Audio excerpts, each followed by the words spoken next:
Hi all, welcome to Mint. നമ്മുടെ ശിശു വികസന പ്രോജക്റ്റ് ഓഫീസർ അല്ലെങ്കിൽ ചൈൽഡ് ഡെവലപ്മെൻറ്റ് പ്രോജക്റ്റ് ഓഫീസർ ഈ ഒരു പരീക്ഷയുടെ നോട്ടിഫിക്കേഷൻ 2025 വരുമോ എന്നുള്ള ഒരു ഡൗട്ട്സ് നമുക്കെല്ലാവർക്കും ഉണ്ട്. കാരണം എന്താണ്, 2024 ഫെബ്രുവരിയോട് കൂടി കഴിഞ്ഞ റാങ്ക് ലിസ്റ്റിൻ്റെ കാലാവധി തീർന്നിരിക്കുകയാണ്. അപ്പോൾ പുതിയൊരു നോട്ടിഫിക്കേഷൻ വരാനുള്ള സാധ്യത വളരെ കൂടുതലാണ്. ഈ ഒരു 2025 ലാസ്റ്റോട് കൂടി ഇനി ഒരു 2-3-4 മാസത്തിനുള്ളിൽ തന്നെ എന്ത് ചെയ്യാം, ഈ ഒരു ചൈൽഡ് ഡെവലപ്മെൻറ്റ് പ്രോജക്റ്റ് ഓഫീസറുടെ വേക്കൻസി വരാനുള്ള സാധ്യത വളരെ കൂടുതലാണ്. അപ്പോൾ നമുക്കതിൻ്റെ ഒരു ഓവറോൾ ഡീറ്റെയിൽസ് ഒന്ന് നോക്കാം. ഇത് 2020 നോട്ടിഫിക്കേഷനാണ്. ലാസ്റ്റ് ജനറൽ കാറ്റഗറിക്ക് വന്നിരിക്കുന്ന നോട്ടിഫിക്കേഷൻ 2020 അതിൻ്റെ കാലാവധിയാണ് ഇന്ന് കഴിഞ്ഞിരിക്കുന്നത്, 2024 കൂടി കഴിഞ്ഞിരിക്കുന്നത്. അപ്പോൾ ഇത് ജനറൽ കാറ്റഗറിയിൽ വന്നതാണ്. ഇതിൻ്റെ ഗസറ്റ് നമ്മുടെ കാറ്റഗറി നമ്പർ നോക്കിക്കഴിഞ്ഞാൽ നിങ്ങൾക്ക് അറിയാൻ പറ്റും, 196/2020. അപ്പോൾ ഈ 2020 എന്ത് ചെയ്തിരിക്കുന്നത്, ജനറൽ കാറ്റഗറിയിലുള്ള ചൈൽഡ് ഡെവലപ്മെൻറ്റ് പ്രോജക്റ്റ് ഓഫീസറുടെ ലാസ്റ്റ് എക്സാം നടന്നത് 2020. ഇപ്പം 5 വർഷമാവാനായി. അപ്പോൾ അതുകൊണ്ടാണ് ഞാൻ പറഞ്ഞത് നോട്ടിഫിക്കേഷൻ വരാനുള്ള സാധ്യത ഈ ഒരു വർഷം വളരെ കൂടുതലാണ്. അപ്പോൾ ഇതിന് വേണ്ടിയിട്ട് പ്രിപ്പയർ ചെയ്യേണ്ട കാൻഡിഡേറ്റ്സ്, അതായത് ഇതിന് ആപ്റ്റ് ആയിട്ടുള്ള കാൻഡിഡേറ്റ്സ് ഇപ്പോഴേ പഠിച്ചു തുടങ്ങുക. കാരണം എന്താണ്, ഇതിൻ്റെ സാലറി സ്ട്രക്ചർ തന്നെ നോക്കിക്കഴിഞ്ഞാൽ അറിയാൻ പറ്റും നിങ്ങൾക്ക്. നല്ലൊരു സാലറി സ്ട്രക്ചറാണ് ഇവിടെ പറഞ്ഞിരിക്കുന്നത്. 35,700 മുതൽ 75,600 രൂപ വരെയാണ് 2020 വിജ്ഞാപന പ്രകാരം പറഞ്ഞിരിക്കുന്ന സാലറി സ്കെയിൽ. അത് കഴിഞ്ഞിട്ട് നമ്മുടെ ഒരു SC കാറ്റഗറിക്ക് വേണ്ടിയിട്ട്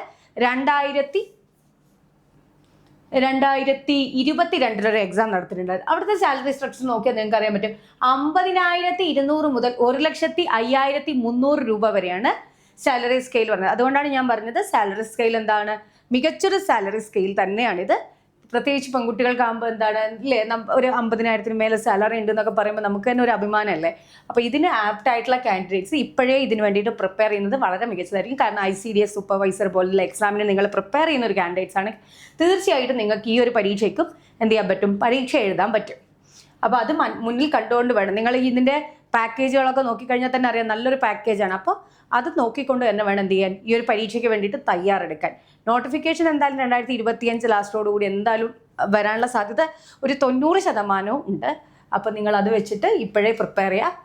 പിന്നെ നോക്കിയാൽ മതി, ഏജ് ലിമിറ്റ് നോക്കിയേ, 25 മുതൽ 41 വരെയാണ് ഏജ് ലിമിറ്റ് വരുന്നത്. 25 വയസ്സ് മുതൽ 41 വയസ്സ് വരെയാണ്, അതായത് ജനറൽ കാറ്റഗറിക്ക് വരുന്നത്. പിന്നീട് നമ്മുടെ OBC SC ST ആ ഒരു കാറ്റഗറിക്ക് എന്തുണ്ട്, റിസർവേഷൻസ്, ഏജ് റിലാക്സേഷൻ ഉണ്ട്. അപ്പോൾ അതുകൊണ്ട് അതൊക്കെ മുൻനിർത്തി നല്ലൊരു പരീക്ഷയ്ക്ക് വേണ്ടി തന്നെ നിങ്ങൾ തയ്യാറെടുക്കണം. അതുപോലെ ഇതിൻ്റെ ക്വാളിഫിക്കേഷൻ നോക്കിയാൽ എന്തൊക്കെയാണെന്ന് അറിയാലോ. Masters degree in home science ഒരു ക്വാളിഫിക്കേഷൻ എന്ന് പറയുന്നത്, നിങ്ങൾക്ക് ഹോം സയൻസിൽ മാസ്റ്റേഴ്സ് ഡിഗ്രി ഉണ്ടെങ്കിൽ നിങ്ങൾക്ക് ഈ ഒരു പരീക്ഷയ്ക്ക് വേണ്ടിയിട്ട് നിങ്ങളൊരു എലിജിബിൾ ആയിട്ടുള്ള കാൻഡിഡേറ്റ്സ് ആണ്. അതുപോലെ മാസ്റ്റേഴ്സ് ഡിഗ്രി ഇൻ സോഷ്യൽ വർക്കിൽ നിങ്ങൾക്കൊരു പോസ്റ്റ് ഗ്രാജുവേറ്റ് ഉള്ള ഒരു കാൻഡിഡേറ്റ് ആണെങ്കിൽ നിങ്ങൾക്ക് ഈ ഒരു പരീക്ഷയ്ക്ക് വേണ്ടിയിട്ട് തയ്യാറെടുക്കാൻ സാധിക്കും. അതുപോലെ സോഷ്യോളജിയിലും മാസ്റ്റേഴ്സ് ഡിഗ്രി ഉണ്ടെങ്കിൽ നിങ്ങൾക്ക് ഈ ഒരു പരീക്ഷയ്ക്ക് വേണ്ടിയിട്ട് തയ്യാറെടുക്കാൻ പറ്റും. അതുപോലെ സൈക്കോളജിയിൽ നിങ്ങൾക്ക് മാസ്റ്റേഴ്സ് ഡിഗ്രി ഉണ്ടെങ്കിൽ എന്ത് ചെയ്യാൻ പറ്റും, ഈ ഒരു പരീക്ഷയ്ക്ക് വേണ്ടിയിട്ട് നിങ്ങൾ ഒരു എലിജിബിൾ ആപ്റ്റായ ഒരു കാൻഡിഡേറ്റ്സ് ആണെന്ന് മനസ്സിലാക്കാം. അപ്പോൾ ഈ ഒരു ഇതാണ് അവരോട് പറയുന്ന മെയിൻ ക്രൈറ്റീരിയ. ഏതൊക്കെയാണത്? ഒന്ന്, മാസ്റ്റേഴ്സ് ഡിഗ്രി ഇൻ ഹോം സയൻസിൽ മാസ്റ്റേഴ്സ് ഡിഗ്രി, അല്ലെങ്കിൽ സോഷ്യൽ വർക്കിൽ ഒരു മാസ്റ്റേഴ്സ് ഡിഗ്രി, അല്ലെങ്കിൽ സോഷ്യോളജിയിൽ ഒരു മാസ്റ്റേഴ്സ് ഡിഗ്രി, അല്ലെങ്കിൽ സൈക്കോളജിയിൽ. ഇവയിൽ ഏതെങ്കിലും ഒന്നിലൊരു മാസ്റ്റേഴ്സ് ഡിഗ്രി ഉണ്ടെങ്കിൽ നിങ്ങൾ ഈ ഒരു പരീക്ഷയ്ക്ക് വേണ്ടിയിട്ടുള്ള ആപ്റ്റ് ആയിട്ടുള്ള കാൻഡിഡേറ്റ്സ് ആണെന്ന് ഉറപ്പിക്കുക. അതുപോലെ മറ്റൊരു കാര്യം എന്ന് പറഞ്ഞു കഴിഞ്ഞാൽ, സോഷ്യൽ വർക്കിൽ പോസ്റ്റ് ഗ്രാജുവേറ്റ് ഡിപ്ലോമ ഉള്ള കാൻഡിഡേറ്റ്സിനും എന്ത് ചെയ്യാൻ പറ്റും, ഈ ഒരു പരീക്ഷയ്ക്ക് വേണ്ടിയിട്ടുള്ള ഒരു പ്രിഫറൻഷ്യൽ ക്വാളിഫിക്കേഷൻ തന്നെയാണ് എന്ത്, post graduate diploma in social work. അതായത് റെക്കഗ്നൈസ്ഡ് യൂണിവേഴ്സിറ്റി എന്നുള്ള post graduate diploma in social work ആണെങ്കിൽ എന്ത് ചെയ്യാൻ പറ്റും, ഈ ഒരു പരീക്ഷയ്ക്ക് വേണ്ടിയിട്ട് നിങ്ങൾക്ക് തയ്യാറെടുക്കാൻ സാധിക്കും. അപ്പം ഞാൻ 2020 ജനറൽ കാറ്റഗറീൻ്റെതും അതുപോലെ 2022 സ്പെഷ്യൽ കാറ്റഗറിയുടെയും നോട്ടിഫിക്കേഷൻ കമ്പയർ ചെയ്തിട്ടാണ് ഞാൻ പറയുന്നത്. അപ്പം നിങ്ങളിപ്പോൾ ഇത് നോക്കിയ 2022 SC കാറ്റഗറിക്ക് special recruitment state wide category number എത്രയാണ്, 326/2022. ഇത് ആർക്ക് വേണ്ടിയിട്ടായിരുന്നു? ഇത് വരുന്നത് ഷെഡ്യൂൾഡ് ട്രൈബ്സിനും ഷെഡ്യൂൾഡ് കാസ്റ്റിനും വേണ്ടിയിട്ട് മാത്രമാണ് ഈ ഒരു പരീക്ഷ നടത്തിയിരുന്നത്. ഇതും സ്റ്റേറ്റ് വൈഡ് ആയിരുന്നു. അപ്പോൾ എന്താണ്, ഇതിൽ നമ്പർ ഓഫ് വേക്കൻസീസ് എന്ന് പറയുന്നത് 3 ആയിരുന്നു. 3 വേക്കൻസി ആയിരുന്നു ഉണ്ടായിരുന്നത്. അപ്പോൾ ഇതിലും നമുക്ക് ഏജ് പറയുന്നത് 25 to 46 ആയിരുന്നു പറഞ്ഞത്. നോർമൽ നിങ്ങൾ മനസ്സിൽ വെച്ചാൽ മതി. 25 മുതൽ 41 വയസ്സ് വരെയുള്ള കാൻഡിഡേറ്റ്സിന് എന്ത് ചെയ്യാൻ പറ്റും? ഈ ഒരു പരീക്ഷയ്ക്ക് വേണ്ടിയിട്ട് തയ്യാറെടുക്കാൻ പറ്റും. അപ്പോൾ അതിൻ്റെ ഒരു എലിജിബിലിറ്റി എന്ന് പറഞ്ഞാൽ ഏജ് ആണ്. Age 25 to 41. അതേപോലെ അടുത്തത് എന്താണ്? ക്വാളിഫിക്കേഷൻ എന്താണ്? Masters degree in social work, psychology, sociology, അതേപോലെ ഹോം സയൻസ് ഇതിൽ. അതുപോലെ എന്താണ്? Masters degree post graduate diploma in social വർക്കിലും ഒരു റെക്കഗ്നൈസ്ഡ് യൂണിവേഴ്സിറ്റി എന്നുള്ള സർട്ടിഫിക്കറ്റ് നിങ്ങൾക്ക് ഉണ്ടെങ്കിൽ എന്ത് ചെയ്യാൻ പറ്റും? ഈ ഒരു പരീക്ഷയ്ക്ക് വേണ്ടിയിട്ട് നിങ്ങൾക്ക് തയ്യാറെടുക്കാൻ പറ്റും. അപ്പോൾ നിങ്ങൾക്ക് എന്ത് ചെയ്യാൻ പറ്റും? നല്ല രീതിയിൽ തന്നെ ഇപ്പോഴേ എന്ത് ചെയ്യുക? ഈ ഒരു പരീക്ഷയ്ക്ക് വേണ്ടിയിട്ട് തയ്യാറെടുക്കുക. കാരണം നോട്ടിഫിക്കേഷൻ വന്നു കഴിഞ്ഞാൽ പിന്നെ നമുക്ക് അറിയാലോ, കുറച്ച് സമയം നമുക്ക് പിന്നെ മുന്നിലുണ്ടാവും. കാരണം നിങ്ങൾക്ക് അറിയാൻ പറ്റും എങ്ങനെയാണ് സിലബസ് വരുന്നത്. ആ സിലബസിനെ പറ്റി ഡീറ്റെയിൽഡ് ആയിട്ട് തന്നെ നെക്സ്റ്റ് ഒരു സെഷനിൽ നമുക്ക് ഡിസ്കസ് ചെയ്യാം.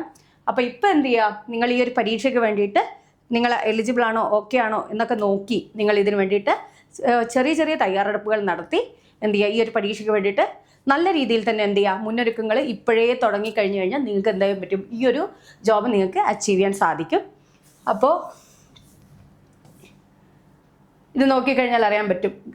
196/2020 കാലാവധി തീരുന്നത് എന്നാണ്? 8/2/2024 എന്ത് ചെയ്യാൻ പറ്റും? ആ ഒരു നോട്ടിഫിക്കേഷൻ കാലാവധി തീരും. പിന്നെ അതേപോലെ ഇതിൻ്റെ ഇത് വരുന്നത് എന്താണ്? 2022 എക്സാം നടത്തത്. 7/12/2023 മുതൽ എന്തായി?